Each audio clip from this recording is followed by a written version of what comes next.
Don't go getting yourself in a sewing bee flap. Come and join me for my review of episode 9 of 1920's week.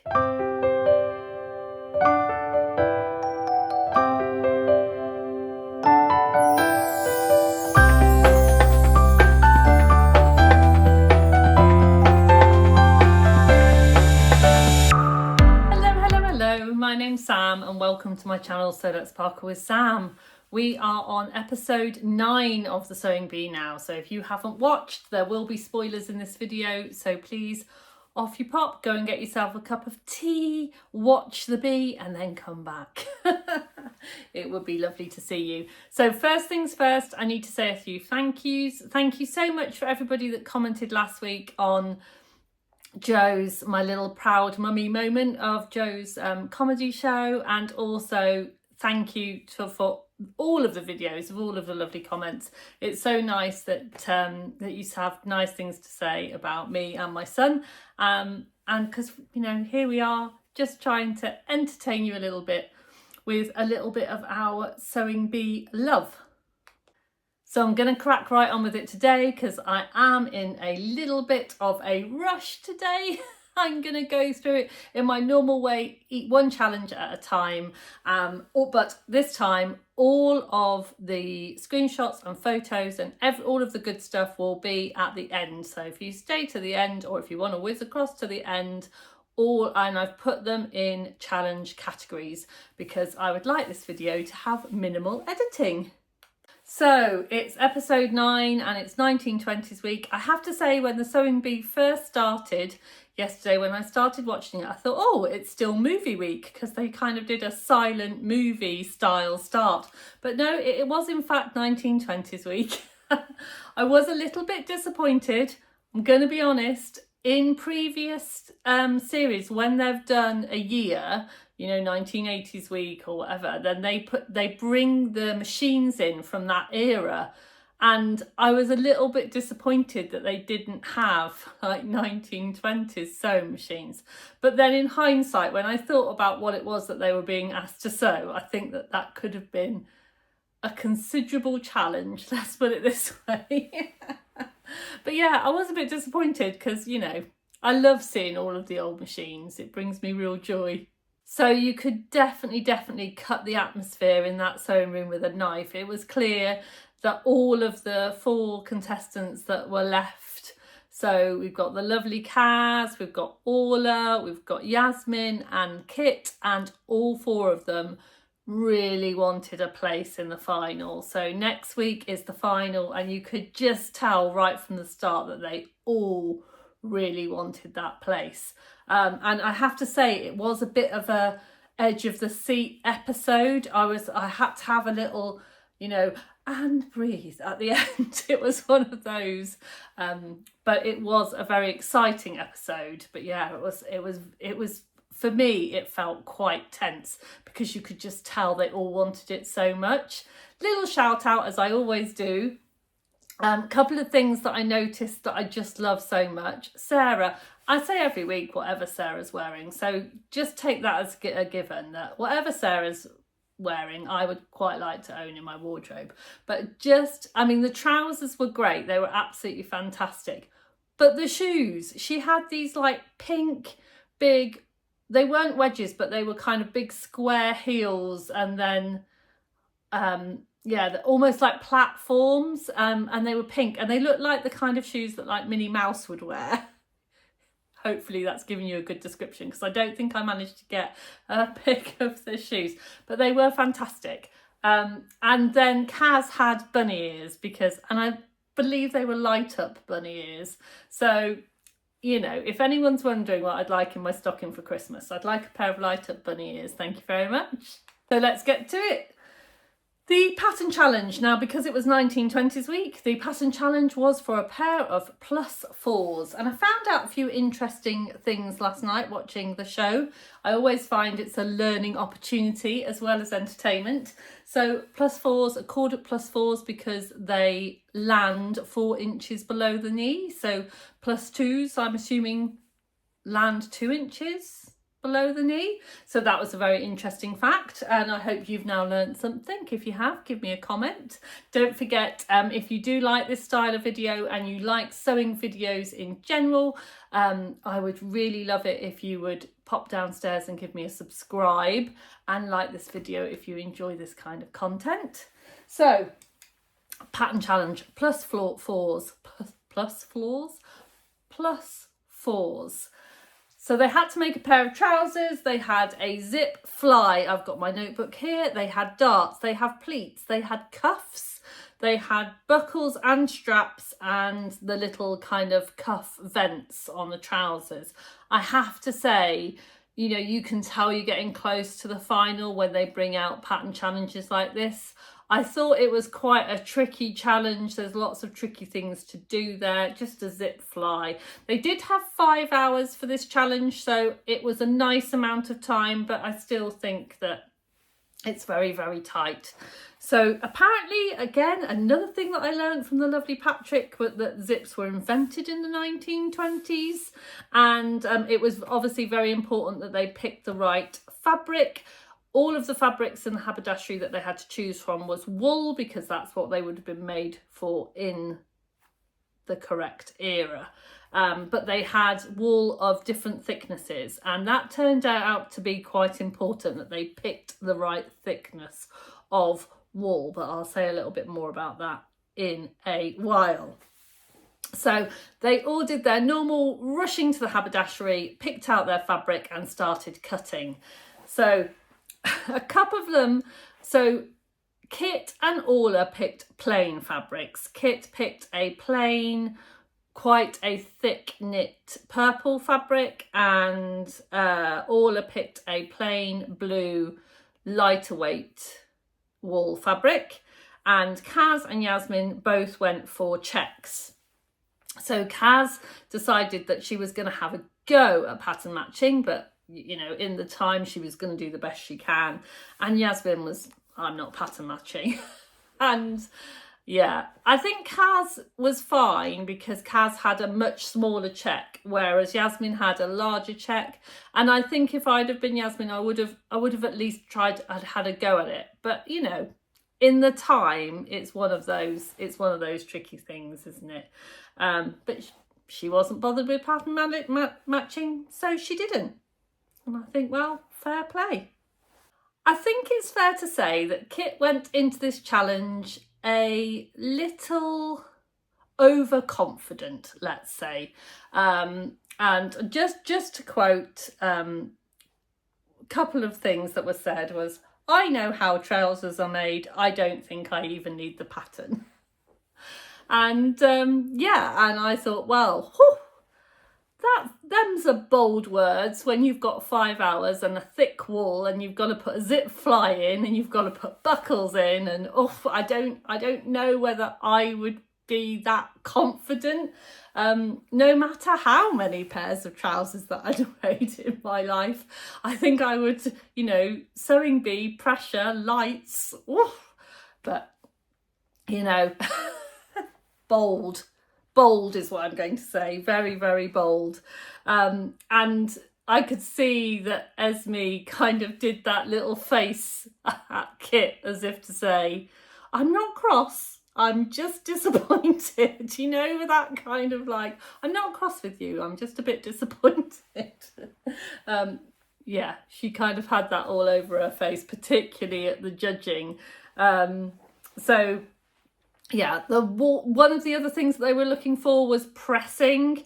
So yeah, some of them did great pressing, some of them did not so much. You know, the pressing wasn't great.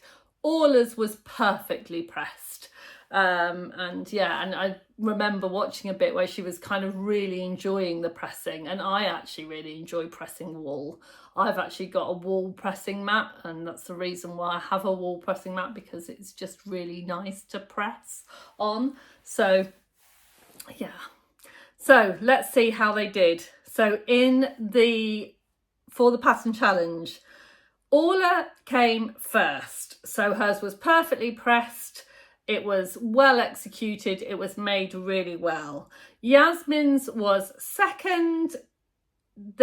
she didn't pattern match, but nobody was really bothered about that. The only thing that let her down was it wasn't pressed quite as well as Orla's, but I would say the two of them, you know, they were both fairly good. Kaz was third. She had a little bit of a peepy zip, you know, you can have a little peep of the zip, little bit bumpy at the top. So she was in third place. And Kit was in fourth place. Now, Kit had real trouble because they decided to use a thicker wool fabric. It meant that when they were getting the straps through the buckles, it would not go through. You could see straight away it wasn't going to go through. So they had to kind of deform the buckles to put them through. And I mean, actually, you know, give them the credit. They did get them through, but it was, you know, by breaking the buckles. So you wouldn't have been able to have undone them, but they were in. So well done, they were in. But again, because of the poor fabric choice, it just set them up for a fall, really, for the whole thing, because everything was more difficult. So, you know, because of the thick fabric, the waistband was a bit snug because obviously it was a bit thicker, so it didn't fit on the mannequin as well, which meant that the button were pushed out, which meant, you know, and I have to say, it wasn't a bad effort. In fact, considering everything, it was a very good effort. But again, you know, you only need one bad week. I know I say this every week, and this is the thing. It doesn't matter how good you are. And the sewing bee is brutal. You only need one bad week. So, you know, it was really tricky, really, really tricky. Right, now on to the transformation challenge. I really enjoyed this transformation challenge. I know the transformation challenge can be a bit marmitey, but I have to say it's one of my favourite challenges, and it's the one that I would most like to do if I ever got to be on the bee. I think it would be my favourite challenge. They had polo shirts. So polo shirts were very much invented in the 1920s as a sports shirt for tennis. And they could choose 5 different polo shirts, and the whole point of the challenge was to make a colour blocked garment. And I thought the way that they all went about it was very creative. I enjoyed all of theirs, actually. In some weeks I've definitely got some that I prefer and some that I don't, but I actually enjoyed them all. Some were definitely executed, you know, better than others, I suppose, but I did really, really like them. And again, we're getting so close to the final that it's so hard to call, and I'm just so glad that I'm not one of the judges. So Kit made a D-ring dress. So it was the amorphous dress. It was based on the amorphous dress, which is, of course, one of Esme's design, one of the Swanky Modes designs. It was a really fun dress, and I think Kit had a lot of fun making it. Esme had a lot of fun judging it. You could see that, you know, she was playing with the D-rings and kind of perfecting the little knots, and yeah, so I think Kit was very clever there. It's kind of, I know I had a bad day yesterday, a bad challenge, you know, and then what I'm gonna do is I'm gonna impress the judges. And yeah, I mean, in other series, you know, nobody stops and thinks about putting a big bow on it, so why not just copy the judges? And then Yasmin's, I really like Yasmin's design. It was like diamonds with triangles, you know, it kind of took me back to almost like quilting techniques. It was really beautiful, and again, another very clever idea, because I love it when they use as much of the garment as possible. So Yasmin cut out all of the button plackets from the front of all of the polo shirts and then used them as the closing fastening on the back of her top, which I thought was a bit of genius, actually. Really, really lovely. And then it ended up as like this Harlequin halter neck top, which I thought was really quite beautiful. Kaz made more of a shift dress, and it had a V-neck front. I did think at first it was some kind of halter, but I think it was just a kind of quite wide V-neck, drop waist. So she was definitely keeping with the 1920s feel, because it did have a bit of kind of flapper-esque dress, but with the V-neck.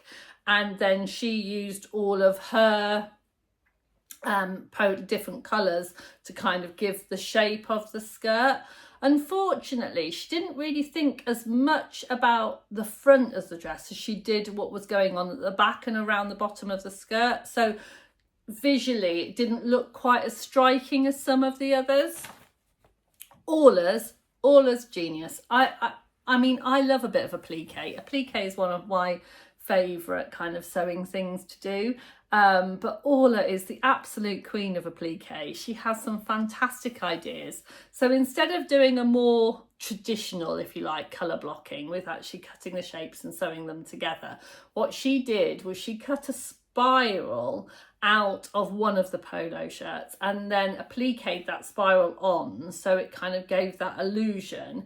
And then she used the cutaway bit, so the opposite, on the sleeve, and I think she did it on the back as well. I think she did it in a few other places, and she said it was really cute. She said, oh, it's going to work like voodoo, and like when you go in, look into my eyes, pick me.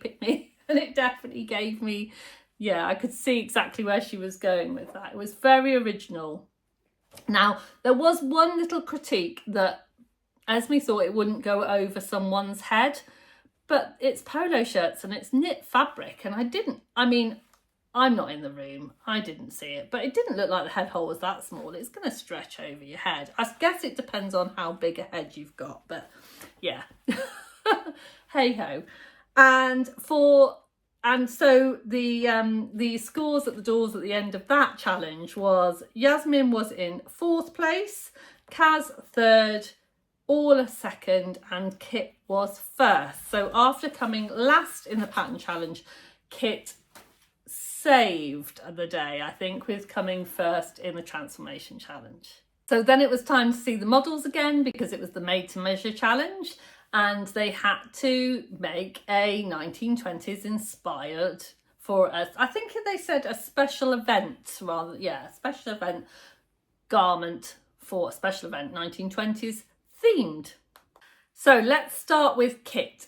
Kit's garment was inspired by I'm going to have to read this, a Miss Elladora dress. So Miss Elladora was a female impressionist artist in the 1920s. Kit was very inspired by a kind of advertisement that they saw, and kind of and very, very bravely, I think, decided to self-draft the dress. Now, I think that Kit has showed that they are incredibly talented in all of the previous episodes, with the way that they can just self-draft things. So it seems so easily, and has clearly got a real talent for drafting patterns. So I should imagine, watch this space, I should imagine there'll be some Kit patterns coming out soon. However, again, in a sewing competition, if you are allowed to use a ready-made pattern and you can buy 1920s patterns, I don't know, I think I probably would have used a pattern, because I don't think you get any extra points for self-drafting. So it was a very brave move. I practiced, and in their words, if I don't get this finished, it's going to be more of a flopper than a flapper. I did find that amusing. Now, for audio description, if any of you have watched the Harry Potter film, The Goblet of Fire, with the lovely Hermione in her beautiful ball dress, it definitely brought back, and if I can find a picture of it, I'll pop it up. It just gave me that image of her in that dress. So it was kind of purple at the top and then went into different lilac colours, and it had like lots of organza, and all of the edges, the hems were finished with rolled hems, and it had quite a flowy feel to it. But I have to say, in the judging, and I think to use Esme's words was, yeah, it was a bit of a mess. And I have to agree. Kit ran out of time. The idea was that they wanted to put beading all over the kind of front of the dress and just didn't have time. So any of the kind of, you know, unfinished bits and was just all on show. So yeah, it didn't look as good as it definitely could have done if there'd have been a little bit of more time. And again, you could see that Esme was not cross, just a little disappointed. So then we'll move on to Yasmin. So Yasmin pattern hacked a original 1920s pattern, which I think is, you know, is a great thing to do. You've got an idea in your head, you've got your main pattern, and then you just hack it to make it more modern, more you, and to, you know, to fit your brief. So hers was a lovely story. She made a sailor dress that was fit for a lesbian nightclub in the 1920s. And as ever, you know, the lovely Amber, the historian, kind of told us all about the kind of history of their ideas. And I just, yeah, I was definitely there. I thought that was absolutely beautiful. She very cleverly used cotton twill as well, and some of the other sewists used, you know, beautiful fabrics, but they were quite slippery and quite difficult to work with, whereas using a cotton twill and then doing these very intricate, beautiful kind of double folded pleats made it very fun but very elegant. Yeah, and it was a sailor dress, so that, you know, kind of top to bottom, her model looked like a sailor, but the most elegant sailor that I've ever seen. And it was really beautiful, and the judges definitely really enjoyed Yasmin's, as did I. So then we'll go on to Orla. So Orla decided to go for a flapper vote dress with the proper kind of cloche hat, and it was beautifully sewn. I think the fabric choice was beautiful. Again, a great story. What a great reason to have a party. You're 21 and you've finally got the vote. I thought it was stunning. Yeah, it was really gorgeous. Her model, as ever, looked gorgeous coming down the runway and kind of did a little leg kick as she popped her vote in the ballot box, and it was gorgeous. Again, you know, time would just disappear in that sewing room, and the fact that she got all of the different parts of the dress made, including the hat, I just thought was phenomenal. And you have to remember, at the time of filming this, Orla's 19 years old. I think she's amazing. So, and then that brings us on to Kaz. So Kaz was very much, and I think the word she used was less is more when it came to hers, and I agree, it was simple but beautiful. And I think sometimes, and I'm sure I've said this before, I think that would be the way that I would kind of do these things, that sometimes less is more. And if you can execute something that is simple but do a really beautiful job, then, you know, you only have to get through, don't you? You only have to beat one other person in a competition. And I think it was a very good idea to do. Now, I have to say, Kaz was the only one that was pinpointed on her fitting. So, and it was a little tight around the hips. And of course, a 1920s flapper dress should be nice and loose around the hips. But to be honest, until they pointed it out, I didn't really notice it. So it wasn't that tight, but it was a little tight. And yeah, and hers was based on the story of Kate Merrick, and it was the release day party. So Kate Merrick was a lady who was arrested, and this was the outfit that she was going to be wearing for her release day. And yeah, and I loved, she had a little kind of bound lace, waistcoat, and it was really pretty, quite intricate. yeah, as I said, it wasn't perfection, but it was really pretty and beautiful, and I really enjoyed that. So at the end of the 3 challenges, it was time to pick a garment of the week, and it was time to send someone home. And the garment of the week went to Yasmin's kind of lesbian sailor dress, and I thought it was absolutely right, and it was so lovely to see Yasmin win a garment of the week. Her little smile. Oh, and the other thing I meant to mention, the other thing that I love about Yasmin, and I don't think I've mentioned this in any of my other videos, so apologies Yasmin, because I think it's amazing. Yasmin's got this fantastic skill of putting on eyeliner that I have never had in my whole entire life, and I just think she looks absolutely fantastic. And yeah, and obviously when she won, they had a real close-up, so I got a really good look at her eyeliner, which was fabulous. And unfortunately, the person going home this week was Kit. Now, some people might think that that's a, you know, kind of a bit of a surprise. Kit had done really, really well in a lot of the technical challenges. Again, in a sewing competition, you only have to have one bad week, and it was definitely Kit's bad week.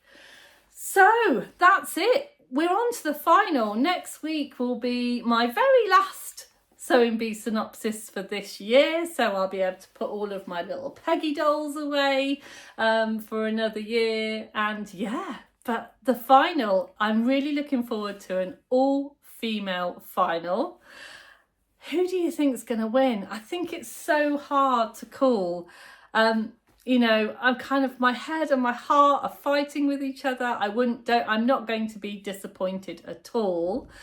Now, next week, if you watch next week, I'm going to open my envelope when I made my prediction of who I thought was going to be in the final. So yeah, we'll see if I was right or not. I wasn't completely right. We will see. And I'll open, and next week I'm going to do my Sewing Bee review with my lovely baby Sparkles.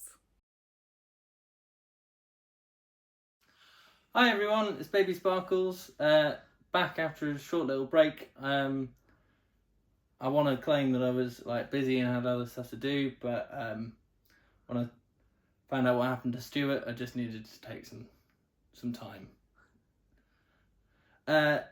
Yeah, so it was Art Week and it was Movie Week, both weeks that I really enjoyed. I think the highs of both of them were really good. I enjoyed the curtain challenge for Movie Week. I really enjoyed the pop art made to measure. With the Movie Week made to measure, Allers was by far the best. It was terrifying. The doll, face covering on the costume and everything, that she just really nailed the brief, and it was really, really good. Art Week, we had to say goodbye to Stuart, and I was very upset by that. I think maybe you could argue that he should have had one more week. But I think it's been pretty clear for a while now that the 4 best sewers in the Sewing Bee are Kaz, Yaz, Kit and Orla. And so in both of these weeks we lost Stuart and we lost Gaynor, and I think that was fair. Gaynor was just, as predicted, exactly the same. Very nice, lovely old lady who knows how to sew and can't be doing with all of this silliness. Just giving her tents and giving her dirty dungarees. No, she doesn't want to do that. She wants to make a pristine tablecloth, and let the woman make a pristine tablecloth, and it will be the best tablecloth you've ever used. But yeah, she was I think for the last few weeks she was just expecting to go and shocked that she didn't. So I think when she did, it was fair. I think she was resigned in that. She was like, right, this made to measure, they want me to make something scary. I don't want to make anything scary, and I know it's going to be my last one, so I'm just going to make a really nice dress. And she did, and it was lovely. So yeah, we've got the semi-final coming up. that you've seen but I've not seen. But I'm going to do a little short preview video, review for the semi-final and preview for the final. That will come out just before the final, and I'm going to sit and watch the final with my mum. So you'll have my reaction alongside mum's live reaction of the winners. So yeah, see you next week. So thank you very much for staying to the end of the video, and your treat is all of the screenshots from this episode. Don't forget to give me a like and subscribe if you haven't already. Don't forget to sparkle. Bye for now.